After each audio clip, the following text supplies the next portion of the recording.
Your boss criticizes one number. You immediately defend yourself. You think you are protecting your credibility.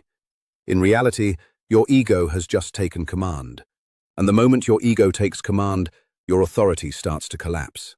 Today, you take back control. A cold email, a sharp comment in a meeting, one sentence from your manager, and suddenly, your entire day is ruined, sometimes your entire weekend. Your manager says, "This report is unclear. The numbers are not accurate enough." But that is not what you hear. You hear, "You are incompetent. You are not good enough. You do not belong in this position." That is the problem. You have confused your work with your worth. Your report can be weak. Your presentation can be unclear. Your decision can be wrong. But your work is not your identity. Until you understand that, every criticism will feel like an attack.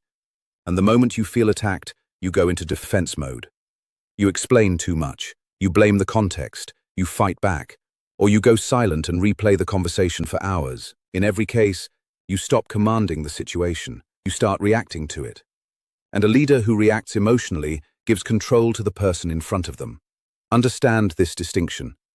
The ego wants to look competent. Self-respect wants to become competent. The ego asks, "How do I protect my image?" Self-respect asks, "What information can improve the mission?" The ego makes excuses.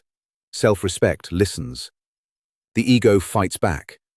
Self-respect asks questions. The ego wants to be right. Self-respect wants the result to be right. A weak leader protects their image. A solid leader protects the mission. Remember this.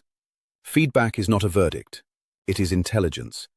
Your job is not to like it. Your job is to use it. For example, your manager says, "This report is unclear." But when the ego is in command, you hear, "You are incompetent."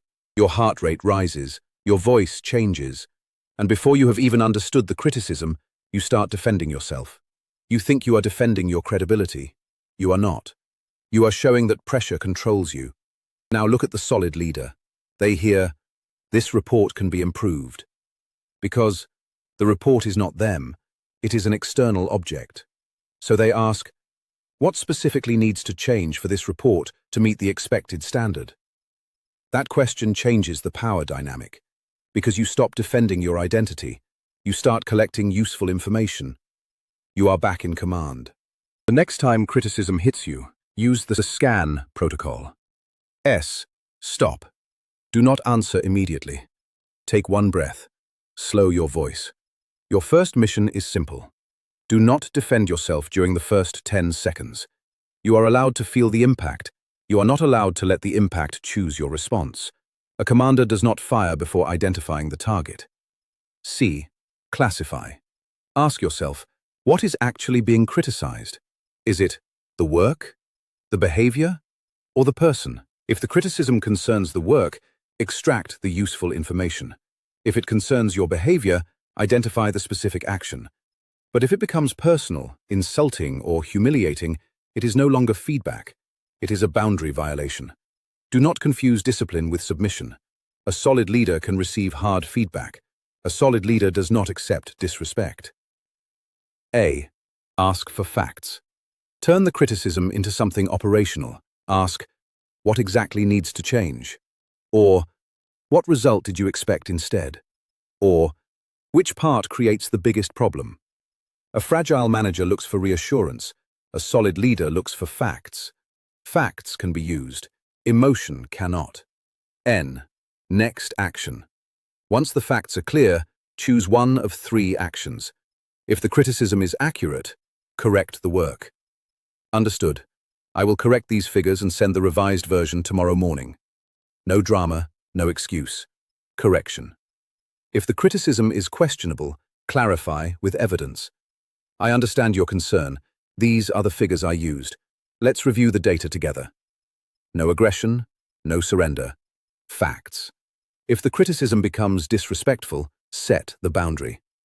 I am ready to discuss the work, but we will keep this conversation factual. Calm, direct, non-negotiable. Staying solid does not mean accepting everything. It means receiving criticism without becoming defensive and rejecting disrespect without losing control. Your mission today is simple. Receive criticism without surrendering control of your response. Take one recent piece of criticism that affected you. Draw 2 columns. In the first column, write what your ego told you. For example, I am not good enough. They do not respect me. I do not deserve this role. In the second column, write only the facts. For example, the numbers lacked precision. The deadline was missed. The presentation was unclear. Then answer 3 questions. 1. What information is useful? 2. What needs clarification? 3. What is my next action? That is all. No therapy, no overthinking.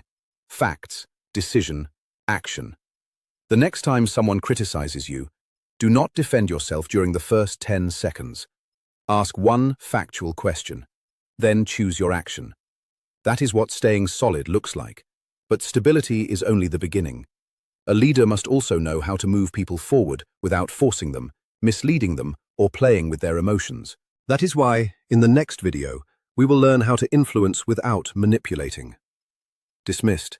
See you in the next video.